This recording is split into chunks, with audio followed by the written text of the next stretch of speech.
മീനാക്ഷിയെക്കുറിച്ച് കൂടുതൽ വിശേഷങ്ങളൊന്നും അറിഞ്ഞില്ലല്ലോ. ഇവിടെ അടുത്താണ് താമസം എന്നല്ലേ പറഞ്ഞത്. മീനാക്ഷി തറവാട്ടിലൊന്നും പോവാറില്ലേ?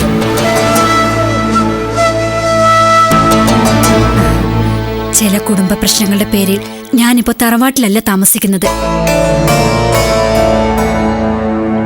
പൂങ്കുടി എന്നൊരു കുട്ടിയുടെ കുടിലാണിപ്പോ താമസം. പകൽ മുഴുവൻ ക്ഷേത്രത്തിൽ ഭസ്മം വിറ്റ് ഉപജീവനം കഴിഞ്ഞു പോകുന്നു. മീനാക്ഷി വളരെ വിഷമാവസ്ഥയിലാണെന്ന് തോന്നുന്നു. വേണമെങ്കിൽ ഞങ്ങൾ കുറച്ച് പണം തന്ന് സഹായിക്കാം.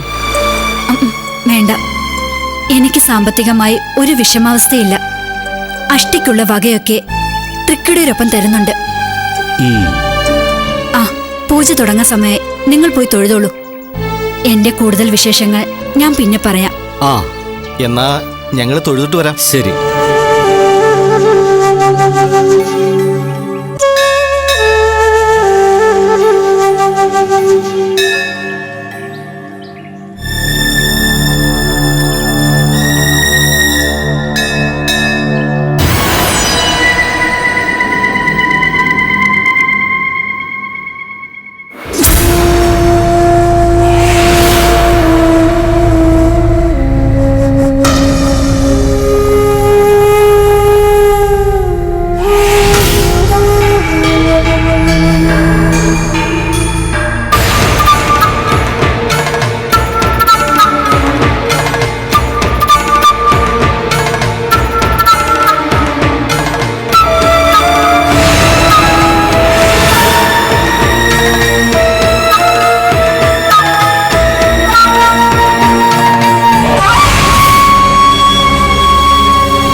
വേലു, ഈ ഭാഗത്തുകൂടി പുറത്തു കിടക്കാം.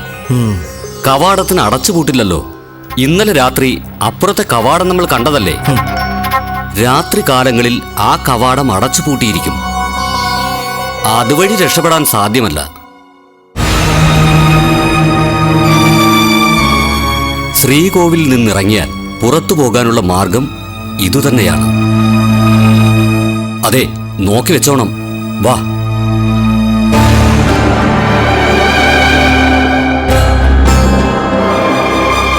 ഒന്ന് നിക്കണേ. നിങ്ങൾ ആരാ? എന്തിനാ എല്ലായിടും ഇങ്ങനെ പതുങ്ങി നോക്കുന്നേ? പതുങ്ങി നോക്കുന്നു? ഞങ്ങൾ ക്ഷേത്രത്തിൽ തൊഴാൻ വന്ന ഭക്തന്മാരാ. എന്നാ തൊഴുതിട്ട് പോയ പോരെ? ക്ഷേത്രത്തിന്റെ മുക്കും മൂലയിലൊക്കെ പതുങ്ങി നടന്ന് നോക്കുന്നേ എന്തിനാ? എന്താ കുട്ടി പറയുന്നേ? ആദ്യമായിട്ടാ ഞങ്ങൾ ഈ ക്ഷേത്രത്തിൽ വരുന്നേ. ക്ഷേത്രത്തിലെ ചിത്രപ്പണികളൊക്കെ നോക്കി നടന്ന് കാണുന്നത് കുറ്റമാണോ? ചിത്രപ്പണി നോക്കുന്നതും ഒളിഞ്ഞു നോക്കുന്നതും കണ്ട എനിക്ക് തിരിച്ചറിയാം. നിങ്ങൾക്ക് മറ്റെന്തോ ഉദ്ദേശമുണ്ട്. ഉണ്ടോ? എന്നാ കണക്കായി പോയി. പൊടി കൊച്ച, മുളയിലെ തന്നെ നിരപരാധികളെ സംശയിക്കാനും തുടങ്ങിയിരിക്കുന്നു. ആ, നീ വാ, നമുക്ക് പോകാം.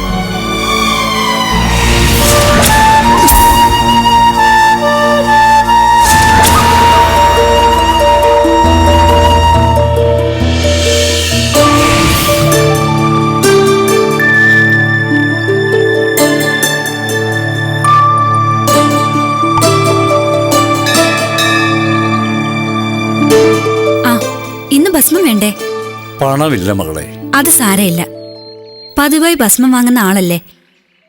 പണം ഉള്ളപ്പോ തന്നാ മതി. ഇതാ ഭസ്മം. ശരി.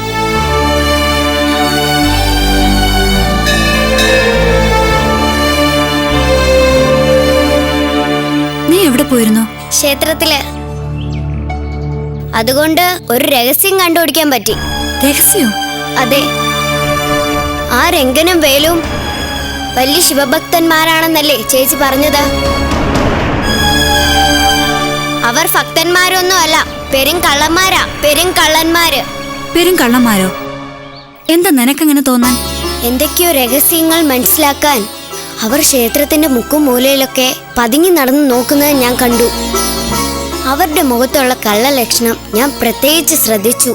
അവർ കൊള്ളക്കാരാ ചേച്ചി. ദേ പൂങ്കുടി, സത്യം അറിയാതെ നീ വെറുതെ അതും ഇതൊന്നും പറയരുത്. ലക്ഷങ്ങൾ കൈവശമുള്ള വർത്തക പ്രമാണിമാരാ രംഗനും വേലും. അവർക്ക് ക്ഷേത്രം കൊള്ളയടിക്കേണ്ട ഒരു കാര്യവുമില്ല. വലിയ പണച്ചെലവുള്ള വഴിപാടുകൾ നടത്താനാ അവർ സത്രത്തിൽ തങ്ങുന്നത്. ഇതൊക്കെ അവര് പറഞ്ഞ കാര്യങ്ങളല്ലേ? സത്യാവസ്ഥ എന്താണെന്ന് ചേച്ചിക്ക് അറിയില്ലല്ലോ. അവർ പറഞ്ഞതൊക്കെ സത്യമാണെന്ന് തന്നെയാണ് എന്റെ വിശ്വാസം. വെറുതെ അനാവശ്യമായ സംശയങ്ങളൊന്നും വേണ്ട.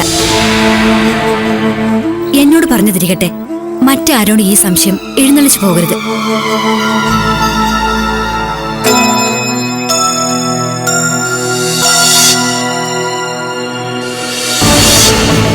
ക്ഷേത്രം വക കളരിയോ കളരി അഭ്യാസികളോ ഇല്ല. ക്ഷേത്രത്തിന് രാത്രികാലങ്ങളിൽ കാവൽക്കാരുമില്ല. രാത്രി കാവൽക്കാരില്ലാത്തത് വളരെ സൗകര്യമാണ്. കൊള്ളയടിക്കുന്ന വേളയിൽ അഥവാ പിടിക്കപ്പെട്ടാൽ നമ്മെ കീഴ്പ്പെടുത്താൻ കളരി അഭ്യാസികളുമില്ല. നന്നായി. മീനാക്ഷി എന്ന ഭസ്മ വിൽപ്പനക്കാരി ക്ഷേത്രത്തിലെ പ്രധാന കണ്ണിയാ. മീനാക്ഷിയെ ഞങ്ങൾ വളരെ വിശ്വാസത്തിലെടുത്തിട്ടുണ്ട്. മീനാക്ഷിയിലൂടെ ക്ഷേത്രമേൽശാന്തിയുടെ വിശ്വാസവും നേടിയെടുത്തിട്ടുണ്ട്. നിങ്ങൾ പറഞ്ഞു കേട്ടിടത്തോളം വളർമതി നമുക്ക് വളരെ പ്രയോജനം ചെയ്യുമെന്ന് തോന്നുന്നു. അവൾ വായാടിയും ശുദ്ധഗതിക്കാരിയുമാണ് മുഖ്യരെ. ഇനിയും പണക്കിഴികൾ കൊടുത്താൽ വളർമതിയിൽ നിന്നും കൂടുതൽ രഹസ്യങ്ങൾ ചോർത്തിയെടുക്കാൻ കഴിയും.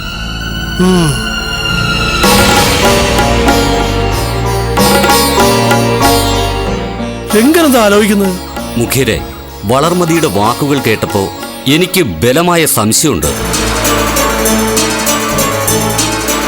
കൊട്ടാരത്തിലെ തങ്കക്കട്ടികൾ മുഴുവൻ സത്രത്തിനടിയിലുള്ള രഹസ്യ അറകളിൽ തന്നെ സൂക്ഷിച്ചിട്ടുണ്ടെന്ന്.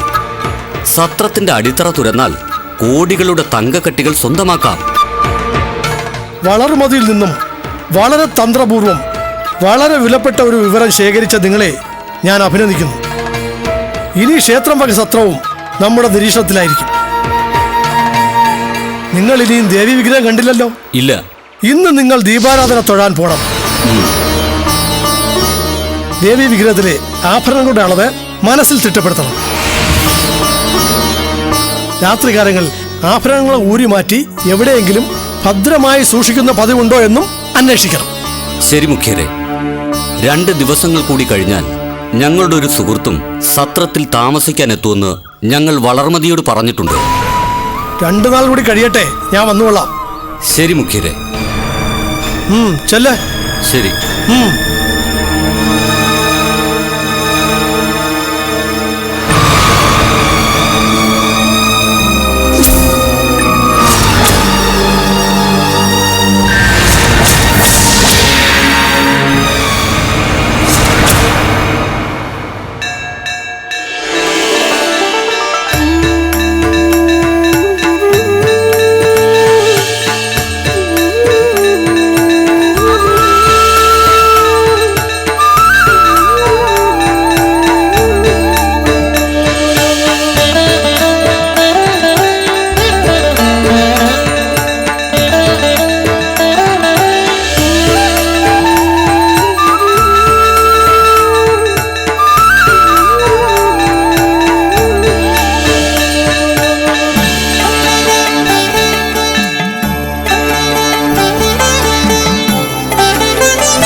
സത്രത്തിലെ താമസമൊക്കെ സുഖപ്രദമാണോ? വളരെ സുഖപ്രദം മേൽശാന്തി.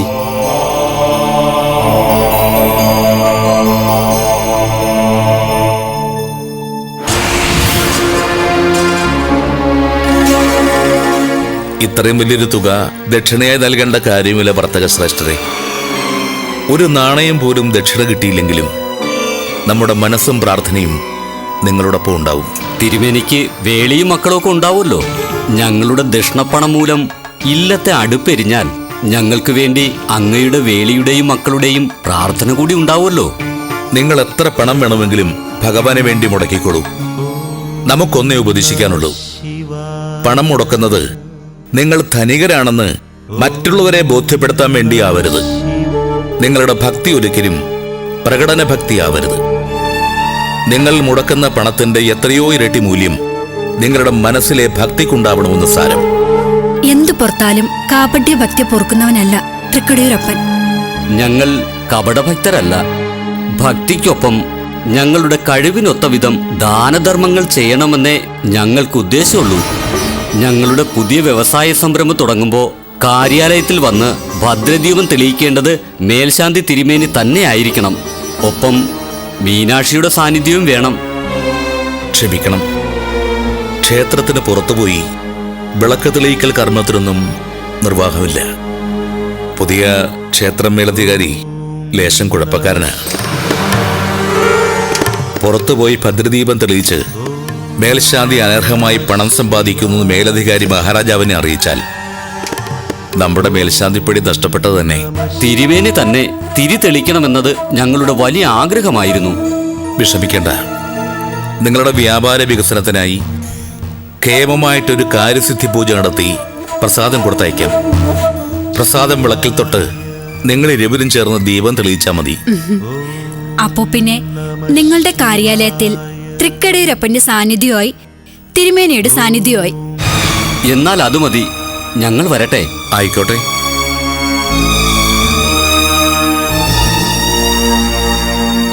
നിവേദ്യച്ചോറ് പാകമായിട്ടില്ല. നോമങ്ങോട്ട് പോകട്ടെ മീനാക്ഷി. ശരി തിരുമേനി.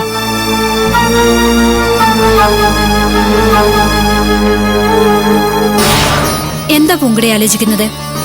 അല്ല, ആ ഭക്തന്മാര് രംഗനും വേലും യഥാർത്ഥ ഭക്തരാണെന്ന് നീ ഇപ്പോഴും വിശ്വസിക്കുന്നില്ല അല്ലേ? ഇല്ല, അവർ കപടഭക്തന്മാരാണെന്നാണ് എനിക്ക് തോന്നുന്നത്. നീ വാ.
വാ, സംസാരിക്കാം.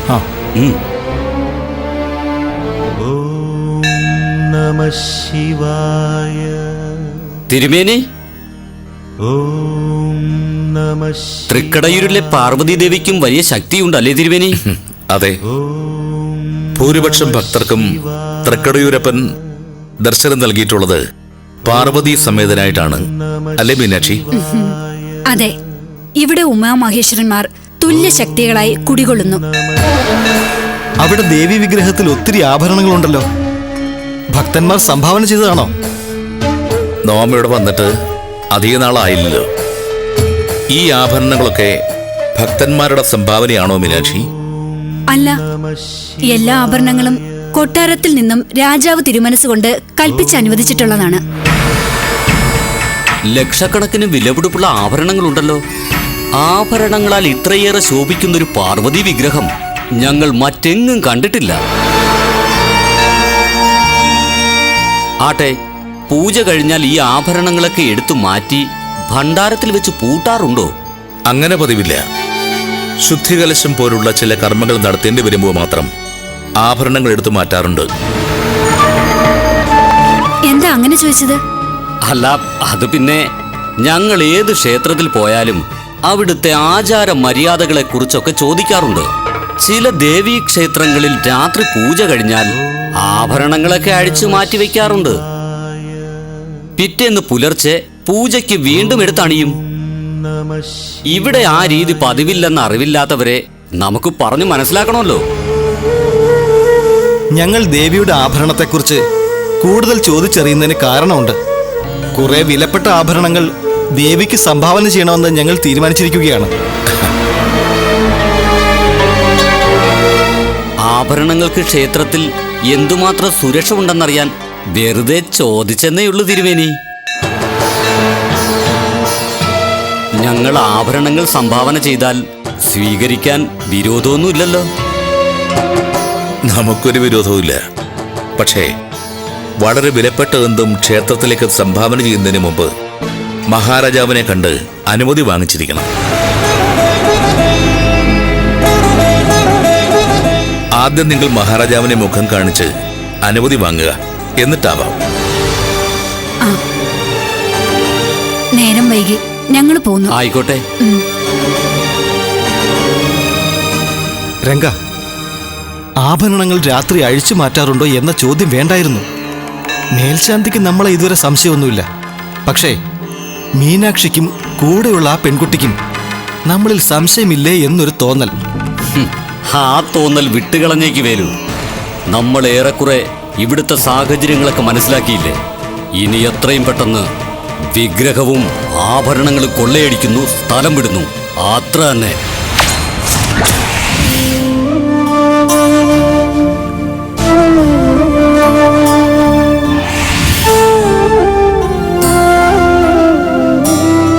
ബസ്മതി,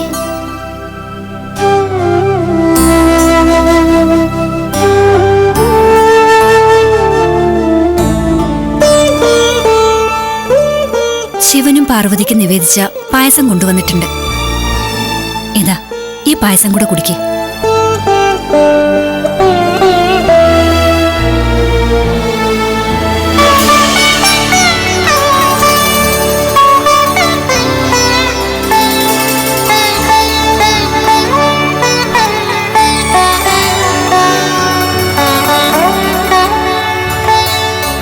ഇനി വൈദ്യര് തന്ന മരുന്നൂടെ കഴിക്കണം.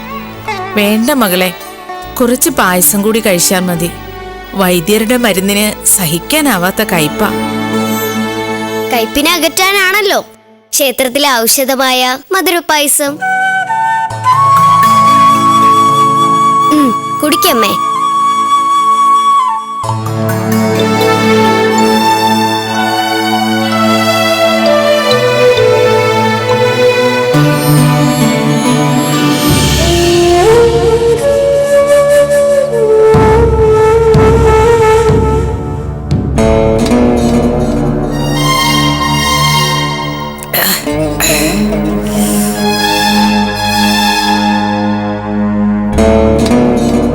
മീനാക്ഷി,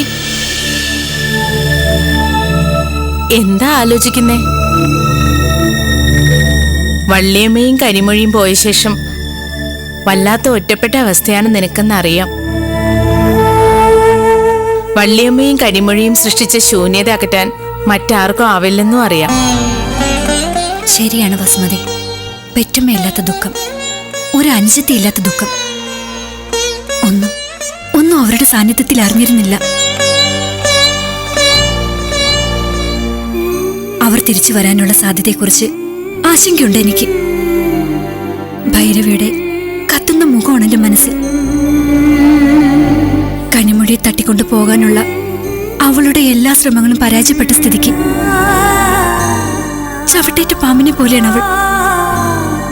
എന്ത് ചെയ്യാനും മടിക്കില്ല. വസ്തുവിന്റെ ആധാരം ഇവിടെ വെച്ചിട്ടല്ലേ അവർ പോയിരിക്കുന്നത്. ആധാരം കയ്യിലില്ലാത്ത വള്ളിയമ്മയും കനിമൊഴിയും ഭൈരവിയുടെ മുന്നിൽ സുരക്ഷിതരാണ് മീനാക്ഷി. അങ്ങനെ തന്നെ ആയിക്കോട്ടെ.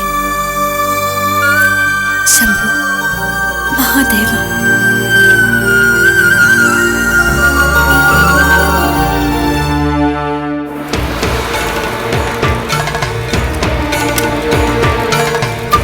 വിഗ്രഹത്തിൽ ചാർത്തിയിരിക്കുന്ന ആഭരണങ്ങളെക്കാൾ എത്രയോ വിലമതിക്കുന്നതാണ് ആ ദേവി വിഗ്രഹം. എന്ത് ത്യാഗം സഹിച്ചും ആ ദേവി വിഗ്രഹവും ഇളക്കിയെടുത്തിരിക്കണം. ശ്രീരംഗപുരം ക്ഷേത്രത്തിലെ ദേവി വിഗ്രഹം പുഷ്പം പോലെ ഇളക്കിയെടുത്തവനാണ് ഈ രംഗൻ. അന്ന് വേലു നമ്മുടെ സംഘത്ത് ചേർന്നിട്ടില്ല. അതുകൊണ്ട് വിഗ്രഹം കൊള്ളയടിക്കാനുള്ള എന്റെ അസാമാന്യ കഴിവിനെക്കുറിച്ച് വേലുവിനറിയില്ലല്ലോ. മാരിമുത്തു ശ്രേഷ്ഠരെ, വേലുവിനെ കൂടി സഹായത്തിന് വിട്ടാ മതി. വിഗ്രഹം ഞാൻ പൊക്കിയിരിക്കും. വേലു എന്തിനും തയ്യാറായി ഒപ്പം ഉണ്ടല്ലോ. വേലു എന്താ ആലോചിക്കുന്നത്? അത് പിന്നെ മാരിമുത്ത് പ്രമുഖരെ, വേലുവിന് എന്താ പറയാനുള്ളത്? തൃക്കടയൂരപ്പനും ശ്രീപാർവതിയും ഉഗ്രശക്തിയുള്ള മൂർത്തികളാണെന്നാ പറഞ്ഞു കേൾക്കുന്നേ. എനിക്ക് നല്ല ഭയമുണ്ട്. നമുക്കെല്ലാം ദൈവഭയം ഉണ്ടാവണം. ക്ഷേത്രം കൊള്ളയടിക്കുന്ന പദ്ധതി ഉപേക്ഷിക്കുന്നതാണ് നല്ലത്. നിന്നെ സംഘത്തിൽ ചേർത്തത് സാരോപദേശം പറയാനല്ല. കൊള്ളക്കാരന്റെ ലക്ഷ്യം കൊള്ള മുതൽ തന്നെ ആയിരിക്കണം. അവന് ദൈവചിന്ത പാടില്ല, ദൈവഭയവും പാടില്ല. ലക്ഷ്യമിടുന്ന ദേവി വിഗ്രഹം സ്വന്തമാക്കുന്നതുവരെ ഭയമുളവാക്കുന്ന ഒരു മാനസികാവസ്ഥയും പാടില്ല. മനസ്സിലായോ? മനസ്സിലായി. കൊള്ളയടിക്കാൻ ഞാൻ സഹകരിച്ചോളാം. രംഗ, ഇവനെ വളരെ സൂക്ഷിക്കണം. കൊള്ളക്കാരന് ഒരിക്കലും പാടില്ലാത്ത ദൈവഭയവും മഹാവ്യാധിയും ഇവനെ ബാധിച്ചിരിക്കുകയാണ്. വേണ്ട പരിശീലനം കൊടുത്ത് ഇവന്റെ വ്യാധി മാറ്റിയെടുത്തിരിക്കണം. ശരി മുഖ്യരെ, ഏത് വിഗ്രഹമാണോ കൊള്ളയടിക്കേണ്ടത് ആ വിഗ്രഹത്തോട് തന്നെ നിന്നെ കൊള്ളയടിക്കാൻ ശക്തി നൽകണേ എന്ന് പ്രാർത്ഥിക്കുന്നതാണ് കൊള്ളക്കാരുടെ ഒരു രീതി. പരിചയസമ്പന്നനായ നീ എന്തു മാർഗം ഉപയോഗിച്ചും ആ വിഗ്രഹം കൊള്ളയടിച്ചിരിക്കണം.